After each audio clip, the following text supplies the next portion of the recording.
വടക്കൻ ഇന്ത്യയിൽ കോൺഗ്രസ് ഉൾപ്പെടെയുള്ള പാർട്ടികളിൽ നിന്ന് നേതാക്കൾ ബി.ജെ.പിയിൽ ചേരുമ്പോൾ തെക്കേ ഇന്ത്യയിൽ മറിച്ചാണ് കാര്യങ്ങൾ സംഭവിക്കുന്നത്. ഇവിടെ ബി.ജെ.പി വിട്ട നേതാക്കൾ മറ്റു പാർട്ടികളിൽ ചേരുകയാണ്. നടി ഗൗതമി അണ്ണാ ഡി.എം.കെയിൽ ചേർന്നിരിക്കുകയാണ്. 2 മാസത്തിനിടെ രണ്ടാമത്തെ സിനിമാ നടിയാണ് ബി.ജെ.പി വിട്ട് എ.ഐ.എ.ഡി.എം.കെയിൽ ചേരുന്നത്. കഴിഞ്ഞ ഒക്ടോബറിലാണ് ഗൗതമി ബി.ജെ.പി വിട്ടത്. ഏറെക്കാലം തമിഴ്നാട്ടിലെ ബി.ജെ.പിയുടെ വനിതാ മുഖമായിരുന്നു ഗൗതമി. അടുത്ത കാലത്ത് അവരുടെ സ്വകാര്യ ജീവിതത്തിൽ നേരിട്ട ചില പ്രശ്നങ്ങളിൽ ബി.ജെ.പി സഹായിച്ചില്ല എന്നാരോപിച്ചായിരുന്നു രാജി. ഇന്ന് ഗൗതമി അണ്ണാ ഡി.എം.കെ ഓഫീസിലെത്തി അംഗത്വം സ്വീകരിച്ചിരിക്കുകയാണ്. പ്രതിപക്ഷ നേതാവ് എടപ്പാടി പളനിസ്വാമിയിൽ നിന്നാണ് അവർ കഴിഞ്ഞ ദിവസം അംഗത്വമെടുത്തത്. ഉച്ചയ്ക്ക് ശേഷമാണ് ഗൗതമി എടപ്പാടി പളനിസ്വാമിയെ കാണാനെത്തിയത്.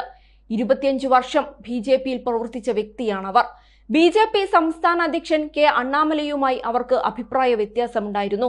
അണ്ണാമലയുടെ പല പ്രവർത്തനങ്ങളിലും ഗൗതമി അസംതൃപ്തയായിരുന്നു. ഇതെല്ലാം ബി.ജെ.പി വിടാൻ കാരണമായിട്ടുണ്ട്. ഏറെക്കാലം ബി.ജെ.പിയിൽ പ്രവർത്തിച്ച നടിയായിരുന്നു ഗായത്രി രഘുറാം.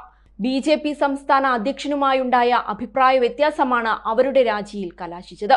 തുടർന്ന് കഴിഞ്ഞ മാസം ഗായത്രി എ.ഐ.എ.ഡി.എം.കെയിൽ ചേരുകയായിരുന്നു. രാഷ്ട്രീയമായി വലിയ പ്രതിസന്ധിയിലാണ് എ.ഐ.എ.ഡി.എം.കെ. പാർട്ടി 2 ചേരിയാകുകയും ബി.ജെ.പിയുമായുള്ള സഖ്യം അവസാനിപ്പിക്കുകയും ചെയ്തിരുന്നു. ജയലളിതയുടെ വിയോഗശേഷമാണ് എ.ഐ.എ.ഡി.എം.കെയിൽ ഭിന്നത രൂക്ഷമായത്. മുൻ മുഖ്യമന്ത്രി എടപ്പാടി പളനിസ്വാമിയും ഒ പനീർശെൽവവും തമ്മിലായിരുന്നു തർക്കം.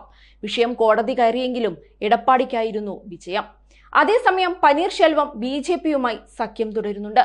എ.ഐ.എ.ഡി.എം.കെയിലെ ചില മുതിർന്ന നേതാക്കൾ അടുത്തിടെ ബി.ജെ.പിയിൽ ചേർന്നിരുന്നു. ലോക്സഭാ തെരഞ്ഞെടുപ്പിൽ തമിഴ്നാട്ടിൽ വലിയ ഒരുക്കമാണ് ബി.ജെ.പി നടത്തുന്നത്. എന്നാൽ മുഖ്യമന്ത്രി സ്റ്റാലിൻ നേതൃത്വം നൽകുന്ന ഡി.എം.കെ സഖ്യത്തെ പരാജയപ്പെടുത്തൽ അത്ര എളുപ്പമല്ല. എടപ്പാടിയാകട്ടെ എ.ഐ.എ.ഡി.എം.കെയെ ശക്തിപ്പെടുത്താനുള്ള ശ്രമങ്ങൾ നടത്തുന്നുമുണ്ട്. പനീർശെൽവം, ടി.ടി.വി, ദിനകരൻ, വി.കെ. ശശികല എന്നിവരെ ചേർത്ത് പുതിയ സഖ്യത്തിനും ബി.ജെ.പി ശ്രമിച്ചു വരവെയാണ് ഗൗതമിയുടെ ഈ കൂടുമാറ്റം. അതേസമയം തമിഴ് സൂപ്പർ താരം വിജയ് രാഷ്ട്രീയത്തിൽ സജീവമാകാൻ തീരുമാനിച്ച വാർത്തയും ഈ അടുത്ത ദിവസം കേട്ടിരുന്നു.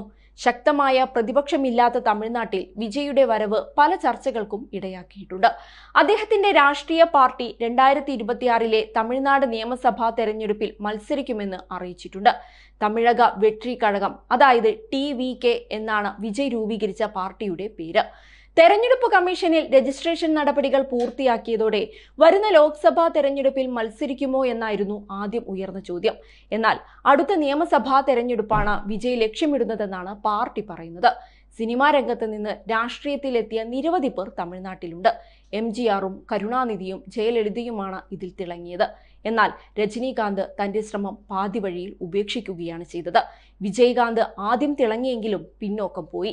കമൽഹാസൻ, ശരത് കുമാർ എന്നിവർക്ക് വേണ്ടത്ര തിളങ്ങാനുമായില്ല. ഈ വേളയിലാണ് വിജയുടെ വരവ്.